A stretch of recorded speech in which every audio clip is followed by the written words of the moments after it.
ശശി തരൂർ കേരള രാഷ്ട്രീയത്തിലും ഇന്ത്യൻ രാഷ്ട്രീയത്തിലും ഉണ്ടാക്കിയ കോലാഹലം ഈ 2 ദിവസം കൊണ്ട് ചെറുതല്ല. വലിയ രീതിയിലാണ് അദ്ദേഹം കോൺഗ്രസിനെ പ്രതിരോധത്തിലാക്കിയിരിക്കുന്നത്. എന്തു തോന്നുന്നു അങ്ങേക്ക് തരൂരിന്റെ രാഷ്ട്രീയം? പുച്ഛം തോന്നുന്നു. തരൂര് അങ്ങനെയൊക്കെ പറയുന്നത് ഇപ്പം ഞാനൊക്കെ അങ്ങനെ പറയാം. ഏത് സംസ്ഥാന ഗവൺമെന്റ് നല്ല കാര്യങ്ങൾ ചെയ്താൽ നല്ലതാണ്, മോഡി നല്ല കാര്യങ്ങൾ ചെയ്യുമ്പോൾ നല്ലതാണ്. അതിന് കാരണം എന്ന് വെച്ചാൽ ഞാൻ ഒരു പാർട്ടി അലയൻ്റെ അല്ല. മുമ്പ് ഞാൻ ഇടതുപക്ഷക്കാരനാണ് എന്ന് തെറ്റിദ്ധരിച്ചൊരു സമയം ഉണ്ടായിരുന്നു. ആ സമയത്ത് ഞാൻ വിചാരിച്ച് ഞാൻ അലയണ്ടെന്ന് തോന്നിയിട്ട് ഞാൻ അവരെ അംഗീകരിക്കാവും, ആ ലൈൻ്റെ കൂടെ നിൽക്കാവും ഒന്നും. പക്ഷെ ഞാൻ ഫാക്റ്റായിട്ട് പറയും. പക്ഷെ പൊളിറ്റിക്സ് വരുമ്പോൾ ഒരു സൈഡ് പിടിക്കുകയായിരുന്നു. പക്ഷേ ശശി തരൂർ അങ്ങനല്ല. നിങ്ങൾ വിശ്വപൗരൻ ഡിപ്ലോമാറ്റ് എന്നൊക്കെ പറയുമെങ്കിലും ശശി തരൂർ കോൺഗ്രസിന്റെ എം പി ആണ്. ഇപ്പൊ ഏതാ വലിയ ബോഡിയിലും ഉണ്ടെന്നു പ്രസിഡന്റ് സ്ഥാനത്തേക്കൊക്കെ മത്സരിച്ച ഒരാൾ.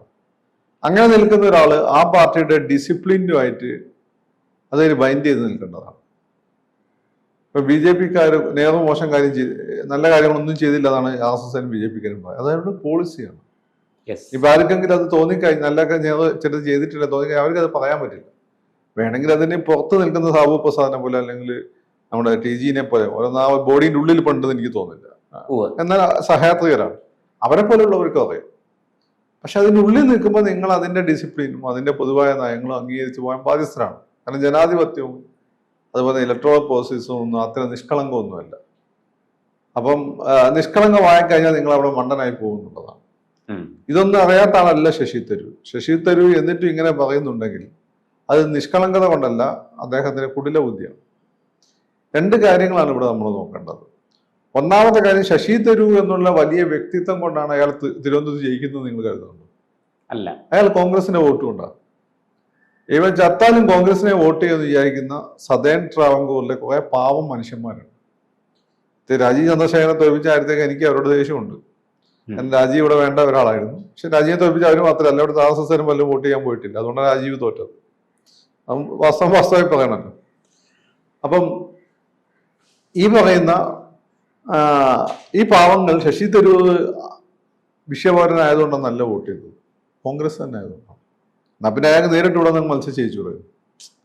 കോൺഗ്രസിന്റെ ചിഹ്നത്തിൽ വേണ്ടായിരുന്നു. വേണമെങ്കിൽ സ്വന്തമായിട്ട് പാർട്ടി ഉണ്ടാക്കിയൂടായിരുന്നു, ഇതിനൊക്കെ മത്സരിച്ചൂടായിരുന്നു.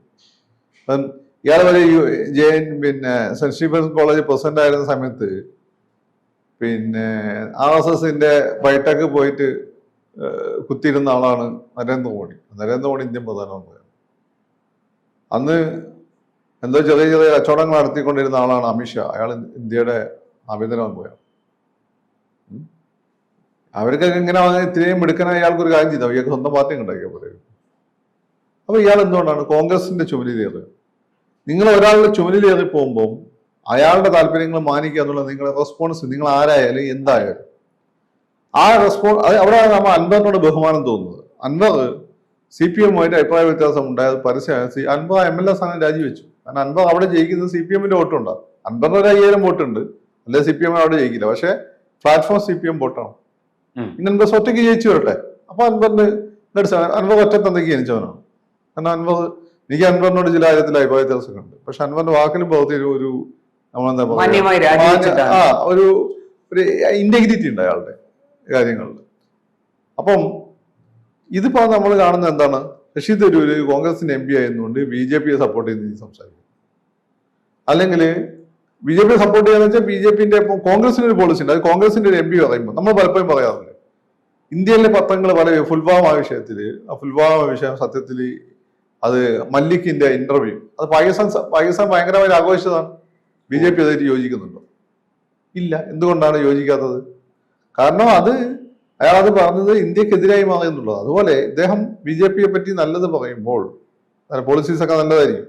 മല്ലിക പറഞ്ഞത് ശരിയാന്ന് ഞാൻ വിശ്വസിക്കുന്നുണ്ടോ? അതിനെ കമ്പയർ ചെയ്യുമ്പോൾ അങ്ങനെ പ്രശ്നം വരും. അപ്പം ഇത് BJP വലിയ രീതിയിൽ ഉപയോഗപ്പെടുത്തും. അതുപോലെ CPM അടുത്ത ഇലക്ഷനിൽ കോൺഗ്രസിനെ പറ്റി നിർണായക. അടുത്ത ഇലക്ഷൻ തോറ്റാൽ CPM-ന് പറ്റിയത് കോൺഗ്രസ് ഇല്ല. പിന്നെ അങ്ങനെ ഇലക്ഷൻ വരുന്ന സമയത്ത് അദ്ദേഹം ഈ പറഞ്ഞ കാര്യങ്ങൾ കോൺഗ്രസിനെതിരെ മിഡിൽ ക്ലാസിനിടെ വലിയ ശശി തരൂർ എന്താ വലിയ സംഭവം വിചാരിച്ച് കിടക്കുന്ന ഒരുപാട് ആളുകൾ ഈ നാട്ടിലുണ്ട്. പ്രത്യേകിച്ച് സ്ത്രീകളുടെ ഇടയിലൊക്കെ ആ CPM-ന് അനുകൂലമായിട്ട് മാറും. അപ്പൊ ഇപ്പൊ CPM അനുകൂലമായിട്ട് മാറുന്നു വെച്ചാൽ എനിക്കതിൽ സന്തോഷമേ ഉള്ളൂ. നമ്മൾ ഒരു കാലത്ത് അലയണ്ടായ വിദ്യാർത്ഥി സംഘടനയായിട്ട് ബന്ധപ്പെട്ട രാഷ്ട്രീയ പാർട്ടിയാണ്. മാനസികമായിട്ട് ഇപ്പോഴും എനിക്ക് അവരോടൊരു നിയമമുണ്ട്, അത് സത്യമാണ്. അപ്പം അതാണ് അതിൻ്റെ ഒരു കാര്യം. പക്ഷെ ഇനി ഇയാൾ പറഞ്ഞ കാര്യങ്ങൾ ഇപ്പം പിണറായി വിജയന്റെ കാര്യത്തിൽ പറഞ്ഞത് ശരിയാണ്. ഈസ് ഓഫ് ഡൂയിങ് ബിസിനസ് കേരളത്തിൽ നന്നായിട്ടുണ്ട്. ഇപ്പം പണ്ടത്തെ പോലെ സമരം ചെയ്ത് കൂട്ടിക്കുക, അല്ലെങ്കിൽ ദാശാനി ബിസ്ക്കറ്റ് ഉണ്ടാക്കാൻ നടന്ന മോഹൻലാലിനെ പോലെ ചുറ്റിപ്പിക്കുക, അതുപോലെ തന്നെ ഈ പറഞ്ഞ ഒരു നാൾ വരെ നെടുമുടി വേണുവിനെ പോലെ സംരംഭകൻ ആത്മഹത്യ ചെയ്യേണ്ടി വരിക, അല്ലെങ്കിൽ വീട് പ്ലാൻ കൊടുത്താൽ ആത്മഹത്യ ചെയ്യേണ്ടി വരിക, അങ്ങനെയുള്ളത് വലിയ രീതിയിൽ നടക്കും. ഇതിനോട് സംഭവങ്ങൾ നടന്നപ്പോൾ CPM അത് കൃത്യമായി ആവർത്തിക്കാതിരിക്കാൻ നോക്കിയിട്ടുണ്ട്. അതിനുശേഷം നടന്ന സംഭവം CPI ആയിട്ട് ബന്ധപ്പെട്ടിട്ടാണ്. CPI എനിക്കറിയില്ല അവരെന്താ, CPM ഏതെല്ലാം ശ്രമിക്കുന്നുണ്ട്.